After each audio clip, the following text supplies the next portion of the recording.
काही वर्षांपूर्वी विद्यार्थी 12वीचा अभ्यास 12वीतच करायचे. म्हणजे 11वीची परीक्षा संपल्यानंतर, सुट्टी एन्जॉय केल्यानंतर जेव्हा कॉलेज चालू होईल तेव्हा. क्लासेस त्या विद्यार्थ्यांसाठी 12वीच्या वर्षामध्ये रेग्युलर बॅचेस चालवायचे. त्यानंतर काही वर्षांनंतर क्लासेसनी विद्यार्थ्यांना सांगायला आणि पालकांना सांगायला सुरुवात केली की 12वीचा अभ्यास तुम्ही 11वीच्या सुट्टीत चालू केला पाहिजे. आणि म्हणून व्हेकेशन कम रेग्युलर बॅचेसला सुरुवात झाली. त्यानंतर काही वर्षांमध्ये क्लासेसनी पालकांना सांगायला सुरुवात केली की 12वीचा अभ्यास हा 11वीतच केला पाहिजे. त्यानंतर काही वर्षांनी 12वीचा अभ्यास हा 8वीतच चालू केला पाहिजे असंही सांगितलं जातं. इनफॅक्ट अशाही काही आता संस्था तयार झालेल्या आहेत की पहिलीतच ॲडमिशन देताना तुम्हाला IITला जायचं आहे की तुम्हाला मेडिकलला जायचं आहे हा प्रश्न विचारला जातो. किती अनैसर्गिक आहे. हा केवळ व्यवसायाचा भाग वाटत नाही. आणि जर तो वाटत असेल तर मग जर कोणी सांगायला सुरुवात केली की 10वी नंतरच UPSचा अभ्यास केला पाहिजे किंवा 12वी नंतरच UPSचा अभ्यास केला पाहिजे तर हे तरी कसं खरं असेल. आजही लक्षात घ्या की UPSCच्या परीक्षा देण्यासाठी बेसिक क्रायटेरिया काय तर ग्रॅज्युएशन हा आहे. आज काही विद्यार्थी डेफिनेटली 10वी किंवा 12वी नंतर UPSCच्या परीक्षेचा अभ्यास चालू करतात आणि ते त्या परीक्षांमध्ये यश मिळवतात. परंतु ह्या विद्यार्थ्यांचं प्रमाण किती नगण्य आहे याची आपण कधी खात्री करून घेतली आहे का? ॲट द सेम टाईम या विद्यार्थ्यांची घरची परिस्थिती कशी आहे हे आपल्याला माहिती आहे का? किंवा हे विद्यार्थी UPSCचा अभ्यास करतात म्हणजे याचा अर्थ ते आपल्या 10वी 12वीच्या अभ्यासाकडे किंवा ग्रॅज्युएशनच्या अभ्यासाकडे दुर्लक्ष करतात असं आहे का? अनफॉर्च्युनेटली महाराष्ट्रामध्ये गेल्या काही वर्षांमध्ये ग्रॅज्युएशनकडे दुर्लक्ष करून UPSCच्या अभ्यासाच्या मागे पळण्याचा कल वाढताना दिसतो. याच्याकरता क्लासेस किंवा वर्तमानपत्र काही विद्यार्थ्यांचे दाखलेही देतात. चर्चेला सुरुवात करण्यापूर्वीच मला हा एक मुद्दा अधोरेखित करावासा वाटतो की हे दाखले किती खरे असले तरीसुद्धा अशा मुलींचं प्रमाण अतिशय नगण्य आहे. मॅक्झिमम मुलं जे UPSCला पास होतात ते either last year of graduation किंवा ग्रॅज्युएशन संपल्यानंतरच हा निर्णय घेतात की UPSC करावा म्हणून. आता जे तुमच्यापैकी विद्यार्थी ग्रॅज्युएशनला असतानाच UPSCचा अभ्यास करू इच्छितात त्यांनी नक्की काय करावं हा आजच्या या चर्चेचा हेतू आहे. पहिली गोष्ट म्हणजे की 12वी नंतर तुमचं फर्स्ट इयर ऑफ ग्रॅज्युएशन असेल तेव्हा तुम्ही UPSCचा अभ्यास करू नका. फर्स्ट इयरला तुम्ही फक्त ग्रॅज्युएशनवरती लक्ष कॉन्सन्ट्रेट करा. हा नवीन अभ्यास आहे. हा तुम्ही आत्ताच जेवढा पाया पक्का घालाल तितकं सेकंड थर्ड फोर्थ इयरला तुम्हाला ते जास्त सोपं जाईल. हा पाया जर कच्चा राहिला तर पुढचा अभ्यासही दिवसेंदिवस अवघड होत जाईल. सेकंड इयरपासून मात्र तुम्ही अभ्यासाला सुरुवात करू शकता. फक्त हे करताना मी मगाशी म्हटलं त्याप्रमाणे की फर्स्ट प्रायोरिटी ही तुमची नेहमीच ग्रॅज्युएशनला असली पाहिजे. ग्रॅज्युएशनला तुम्ही तुमचं 100% देऊन जो वेळ उरतो त्याच्यामध्ये तुम्ही 2 पातळ्यांवरती अभ्यास करू शकता. पहिली पातळी म्हणजे UPSCला लागणारा कंटेंट म्हणजे history, geography, economics, politics, social issues, science and technology, environment हे जे UPSCला अभ्यासाला असणारे विषय आहेत याची तुम्ही बेसिक NCERTची पुस्तकं किंवा रेफरन्स बुक्स घेऊ शकता. पण हे करण्यापूर्वी तुम्ही आधी क्वेश्चन पेपर ॲनालिसिस नीट करा, सिलेबस नीट वाचून घ्या म्हणजे नक्की सिलेबसमध्ये काय आहे हे तुम्हाला माहिती असेल. क्वेश्चन पेपरच्या ॲनालिसिसमुळे नक्की कशा प्रकारे अभ्यास करायचा हे तुम्हाला कळेल आणि मग तुम्ही बेसिक पुस्तकं वाचायला सुरुवात करायला काही हरकत नाही. पण खरं तर या कंटेंटपेक्षा मला आज तुम्हाला दुसरीच गोष्ट सांगायची.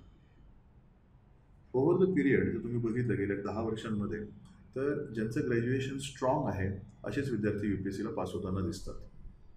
ग्रॅज्युएशन स्ट्रॉंग म्हणजे काय? ग्रॅज्युएशन स्ट्रॉंग म्हणजे तो विद्यार्थी आपल्या वर्गामध्ये किंवा कॉलेजमध्ये किंवा युनिव्हर्सिटीमध्ये टॉप करतो. हे टॉप करणाऱ्या विद्यार्थ्यांमध्ये नक्की काय असतं? मला असं वाटतं की त्यांच्यामध्ये अभ्यासाची बैठक असते, त्यांच्या कॉन्सन्ट्रेशन लेवल हाय असतात, त्यांचे writing skill, presentation techniques evolve झालेले असतात, त्यांचे कम्युनिकेशन स्किल्स स्ट्रॉंग असतात, परीक्षेमध्ये बाकीच्यांना हरवण्याची जिद्द त्यांच्यामध्ये उत्पन्न झालेली असते परीक्षेची गरज समजून त्याप्रमाणे अभ्यास करण्याची स्टाईल त्यांच्यामध्ये इव्हॉल्व झालेली असते. तुम्ही मला सांगा की UPSCला याच्यापेक्षा वेगळं काय लागणार आहे?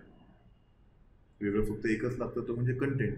आणि बिलीव्ह मी की ज्यांची पर्सनॅलिटी ह्या परीक्षेकरता ह्या प्रकारे इव्हॉल्व झालेली असते त्यांना कंटेंट गोळा करणं हे फार सोपं जातं. ह्या परीक्षेमध्ये UPSCच्या रायटिंग स्टाईल आणि कम्युनिकेशन स्किल अतिशय महत्त्वाचे आहेत. दुर्दैवाने मला असं दिसतं की ग्रॅज्युएशन चालू असताना या दोन गोष्टींकडे सगळ्यात जास्त दुर्लक्ष केलं जातं. त्यामुळे तुम्हाला जर UPSCचा अभ्यास करायचा असेल तर तुम्ही तुमच्या ग्रॅज्युएशनच्या वर्षामध्ये चांगलं लिहायला शिका. फक्त अभ्यासाचंच नाही तर अभ्यासेतर सुद्धा. याकरता तुम्ही निबंध स्पर्धांमध्ये भाग घ्या, तुम्ही कॉलेजकरता हस्तलिखित तयार करा, तुम्ही ब्लॉग लिहायला सुरुवात करा, तुम्ही आजूबाजूला तुमचं आयुष्यात जे काही घडतं आहे ते वैयक्तिक आयुष्यात असेल, व्यावसायिक आयुष्यात असेल किंवा मे बी जगाच्या किंवा भारताच्या अर्थव्यवस्था समाजकारणात असेल, याविषयी तुम्ही तुमच्या नोंदी नोंदवायला सुरुवात करा. ह्या सगळ्याला आपण डायरी असंही सोप्या शब्दात म्हणू शकतो. ह्या ॲक्टिव्हिटीजमुळे ॲटोमॅटिकली तुमची रायटिंग स्टाईल डेव्हलप व्हायला सुरुवात होईल. दुसरा मुद्दा म्हणजे communication skills. Communication skills develop करण्यासाठी तुम्हाला सार्वजनिक व्यासपीठांवरती बोलायची सवय लागली पाहिजे. अनोळखी व्यक्तींबरोबर, ज्येष्ठ व्यक्तींबरोबर, सिनियर्सबरोबर बिनधास्तपणे बोलता यायला पाहिजे. आणि ही गोष्ट फक्त प्रॅक्टिसमुळेच होऊ शकते. कम्युनिकेशन स्किल चांगले असण्यासाठी किंवा रायटिंग स्टाईल डेव्हलप होण्यासाठी महत्त्वाची गोष्ट म्हणजे की तुमच्या भाषेवरचा वकूफ. UPSC मराठीतनं जरी करता येत असली तरीसुद्धा आय थिंक तुम्हाला ऑलरेडी माहिती आहे की मॅक्झिमम विद्यार्थी आता UPSC हे इंग्लिशमधूनच अभ्यास करतात आणि इंग्लिशमधूनच पास होतात. याचं कारण मॅक्झिमम मटेरियल हे इंग्लिशमध्ये उपलब्ध आहे. जर इंग्लिशमधून परीक्षा तुम्ही दिली तर ऑब्व्हियसली तुमचं ऑप्शनल सिलेक्शन हे वाईड होऊ शकतं. त्याचप्रमाणे तुम्ही जेव्हा इंटरव्ह्यूला जाता तेव्हा ट्रान्सलेटरच्या आधारे जे इंटरव्ह्यू दिले जातात त्याच्यामध्ये निश्चितच एक आर्टिफिशियलनेस असतो. त्यामुळे UPSCचे पॅनल मेंबर बऱ्याच वेळा तुम्हाला इंग्लिशमध्ये नाहीतर हिंदीमध्येच बोलायला सांगतात. या सगळ्या गोष्टींचा विचार जर केला तर इंग्लिश चांगलं असणं अतिशय गरजेचं आहे. तुम्ही या स्वतःला प्रश्न विचारू शकता की आत्ता आपल्या इंग्लिशचा स्तर काय आहे. आणि जर तुम्ही स्वतःच त्याच्याविषयी समाधानी नसाल तर तुम्ही इंग्लिश इम्प्रूव्ह करण्यावरती आत्ता जरूर भर द्या. त्यामुळे तुमचं ॲटोमॅटिक रायटिंग स्टाईल आणि कम्युनिकेशन स्किल्स डेव्हलप होतील. याबरोबर UPSCचा अभ्यास तुम्हाला करायचा असेल तर तुमच्या सामाजिक जाणीवा प्रगल्भ असणं गरजेचं आहे. त्यामुळे आजूबाजूला समाजामध्ये काय घडतंय हे समजून घ्यायचा प्रयत्न करा. मी तुम्हाला असा सल्ला देणार नाही आहे की तुम्ही सामाजिक चळवळीमध्ये सामील व्हा, तो तुमचा वैयक्तिक प्रश्न असेल. पण तुम्ही कॉलेज करत असताना तुम्हाला एवढा वेळ डेफिनेटली असतो की विविध समाजाभिमुख उपक्रमांमध्ये तुम्ही प्रत्यक्ष भाग घेऊ शकाल. सध्या UPSCची परीक्षा खूप ॲप्लिकेटिव्ह आणि ओपिनिएटेड बनत चाललेली आहे. म्हणजेच तुम्हाला UPSCच्या परीक्षेमध्ये खूप ओपिनियन्स द्यायची आहेत. आणि ओपिनियन्स फॉर्म करण्यासाठी एक वैचारिक प्रगल्भता लागते. ही वैचारिक प्रगल्भता येण्यासाठी एक विवेकाधिष्ठित विचारसरणी लागते. ती बाणवायचा प्रयत्न करा, ज्याला आपण स्टँडर्ड इंडक्टिव्ह मेथड म्हणतो. फॉर एक्झाम्पल सरकारने डिमॉनिटायझेशनचा निर्णय जर घेतला तर आपण लगेच फेसबुकवर जाऊन ते लाईक किंवा अनलाईक करण्यात काही पॉईंट नाही. किंवा हे सोशल नेटवर्किंगवरचं जे युद्ध असतं त्याच्यामध्ये पार्टिसिपेट होण्याची गरज नाही. ज्याला UPSC करायची आहे तो ह्या प्रवाहात उडी न मारता तो किनाऱ्यावरती बसून राहील आणि काही प्रश्नांची उत्तरं मिळवायचा विचार करेल. एक डिमॉनिटायझेशन म्हणजे नक्की काय, डिमॉनिटायझेशन करण्यामागे सरकारने जे क्लेम केलेले आहेत ते योग्य आहेत का, अशा प्रकारचे निर्णय आत्तापर्यंत जगामध्ये कोणी घेतलेले आहेत. जर सरकार म्हणत असेल की डिमॉनिटायझेशन करप्शन कमी होणार आहे तर एक्झॅक्टली करप्शन म्हणजे काय, करप्शन नक्की का होतं, करप्शन दूर करण्यासाठी आत्तापर्यंत आपण काय प्रयत्न केलेले आहेत, करप्शनची परिस्थिती बाकीच्या जगामध्ये काय आहे, बाकीचं जग त्याच्यावरती काय प्रयत्न करतं आहे, इत्यादी इत्यादी. ह्या सगळ्या प्रश्नांची उत्तरं जर तुम्हाला मिळाली तरच तुम्ही डिमॉनिटायझेशनवरती तुमचे विचार व्यक्त करू शकता. ही एक अवघड प्रक्रिया आहे. त्याच्याकरता पेनस्टिकिंगली, प्रयत्नपूर्वक, कॉन्शियसली तुम्हाला ओपिनियन फॉर्म न करता पहिल्यांदा माहिती मिळवण्याची सवय लावायला पाहिजे. अनफॉर्च्युनेटली मला असं दिसतं की सध्या तरुणांना ओपिनियन एक्सप्रेस करण्याची घाई जास्त आहे. ते विवेकाधिष्ठित आहे की नाही हे चेक करण्याची नाही. माझा अनुभव मला असं सांगतो की विद्यार्थी हे ग्रुपमध्ये यशस्वी होतात आणि ग्रुपमध्ये फेल होतात. ग्रॅज्युएशन करताना मैत्री कुणाशी करावी हा एक फार महत्त्वाचा प्रश्न आहे की ज्याचा आपण सहसा विचार करत नाही. आपले मित्र मैत्रिणी कोण असतात? जे मे बी आपले गाववाले असतात, जे मे बी आपल्या क्लासला असतात, जे मे बी आपल्या बेंचवरती बसतात, किंवा मे बी जे आपल्या मेसला असतात, किंवा जे आपल्या हॉस्टेलला असतात. मला असं वाटतं की हे सगळे क्रायटेरियाज हे ॲक्सिडेंटल क्रायटेरियाज आहेत. याच्यामध्ये कुठलाही कॉन्शियसनेस नाही. त्यामुळे ग्रॅज्युएशन करताना UPSCचा अभ्यास करायचा असेल तर तुम्ही लाईक माइंडेड मित्रमैत्रीण शोधा,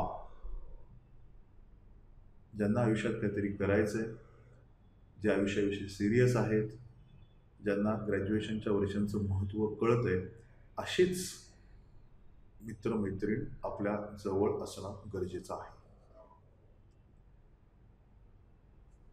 सध्या आकर्षणं खूप जास्त वाढत आहेत. ती काही मी लिस्ट डाऊन करायची गरज नाही, पण एक उदाहरण जर घ्यायचं असेल तर मोबाईलमुळे ऑब्वियसली आपलं आयुष्य सुसह्य होत चाललेलं आहे. मोबाईलमुळे आपल्याला बरीच इन्फॉर्मेशन आपल्या हातात अवेलेबल होते, परंतु मोबाईलमुळे आपल्या कॉन्सन्ट्रेशन लेवल्सही डीप होतात हे आपल्याला कळणं गरजेचं आहे. तर तुम्ही मोबाईलचा वापर कसा करताय हेच ठरवेल की तुम्ही ग्रॅज्युएशन कसं करताय किंवा ग्रॅज्युएशनच्या दरम्यान तुमची पर्सनॅलिटी कशी डेव्हलप होती. तुम्ही मोबाईलचा वापर जरूर करा, परंतु त्याच्यामुळे कॉन्सन्ट्रेशन लेवल खाली जात नाही आहेत ना याची काळजी घ्या. आपण नाही त्या गोष्टीमध्ये इन्व्हॉल्व होत नाही आहे ना याची खात्री करा. माझ्या मते मोबाईलचा योग्य वापर करायला लागणं याच्यामधनं जी स्वयंशिस्त तुमच्यामध्ये येईल ती UPSCसाठी अतिशय गरजेची असेल. नॉर्मली असा एक समज आहे की UPSCचा अभ्यास करायचा म्हणजे करंट इव्हेंट्सचा अभ्यास करायचा, परंतु मला खरं तर तसं अजिबात वाटत नाही. साधी गोष्ट आहे बघा की तुम्ही समजा सेकंड इयरला आहात, तुम्हाला UPSCचा आठवड्यातून 2 वर्षांनी किंवा 3 वर्षांनी द्यायचा असेल तर आत्ता ज्या करंट इव्हेंट्स घडत आहेत त्याचा आणि त्या फायनल परीक्षेचा काय संबंध आहे. त्याच्यामुळे करंट इव्हेंट्स वाचून वेळ घालवण्यापेक्षा तुम्ही मगाशी सांगितलं त्याप्रमाणे ट्रॅडिशनल पुस्तकं वाचा, NCERTची किंवा बेसिक रेफरन्सेस. करंट इव्हेंट्सचा अभ्यास जेव्हा तुम्ही ॲक्च्युअल परीक्षा देणार आहात तेव्हाच करणं गरजेचं आहे. करंट इव्हेंट्सचा अभ्यास करण्यासाठी जी बेसिक बौद्धिक पातळी लागते ती ट्रॅडिशनल अभ्यासातूनच येऊ शकते. तुम्हाला कल्पना असेल की UPSCच्या परीक्षेचा शेवटचा टप्पा इंटरव्ह्यूचा असतो आणि इंटरव्ह्यूमध्ये बहुतांशी प्रश्न हे तुमच्या बायोडाटावरती विचारले जातात. बायोडाटामध्ये आपल्या काय असतं तर आपलं ग्रॅज्युएशन असतं. साधी गोष्ट आहे की जर तुम्हाला ग्रॅज्युएशनचे प्रश्न जर इंटरव्ह्यूमध्ये देता आले नाही तर तुम्हाला इंटरव्ह्यूमध्ये कसे मार्क पडतील ह्या दृष्टीने सुद्धा विचार केला तरी ग्रॅज्युएशन स्ट्रॉंग असणं गरजेचं आहे. दुसरं म्हणजे की तुमचा बायोडाटा तुम्ही स्ट्रॉंग कधी करणार आहात तर ह्या ग्रॅज्युएशनच्या दिवसातच करणार आहात. शक्य असल्यास NCCमध्ये पार्टिसिपेट व्हा, NSSच्या ॲक्टिव्हिटीजमध्ये सामील व्हा, तुमच्या ज्या हॉबीज किंवा तुमचे इंटरेस्ट असतील ते डेव्हलप करण्याचा प्रयत्न करा, वेगवेगळ्या प्रकारच्या परीक्षा द्या, वेगवेगळ्या प्रकारचे सर्टिफिकेशन्स करा, शक्य झाल्यास NGOजमध्ये सामील व्हायचा प्रयत्न करा.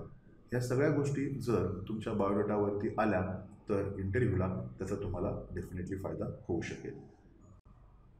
तुमच्या बऱ्याच जणांना हा व्हिडिओ बघताना याची जाणीव होत असेल की मे बी 12वीत आपण चांगला अभ्यास केला नाही, त्याच्यामुळे आत्ता आपण ज्या कॉलेजमध्ये आहोत त्या कॉलेजमध्ये खूप जास्त अभ्यासाला अनुकूल असं वातावरण नाही. मला असं वाटतं की माणूस ज्या क्षणी जागा होतो तीच त्याची पहाट असते. तुमचं कॉलेज चांगलं नसेल किंवा तुमच्या आजूबाजूला अभ्यासाचं वातावरण जर नसेल तर तुम्ही हे पहिल्यांदा ॲक्सेप्ट करा आणि इमिजिएटली आपल्याकडे इंटरनेटची माध्यमं आहेत, माहिती तंत्रज्ञानाचा जमाना आहे, त्याच्यामुळे लाईक माइंडेड लोकांशी कनेक्ट होणं हे फार सोपं झालेलं आहे. या चर्चेतून तुमच्या हे लक्षात आलं असेल की ग्रॅज्युएशन चालू असताना UPSCचा अभ्यास करायचा म्हणजे हिस्ट्री, जॉग्राफी, पॉलिटी, इकॉनॉमीचा कंटेंट गोळा करायचा नाही, तर त्यापेक्षा महत्त्वाचं म्हणजे की UPSCला ज्या प्रकारचं व्यक्तिमत्व अपेक्षित आहे ते व्यक्तिमत्व ढाळण्याचा आपण प्रयत्न करायचा. तुमचा फीडबॅक मला वाचायला आवडेल.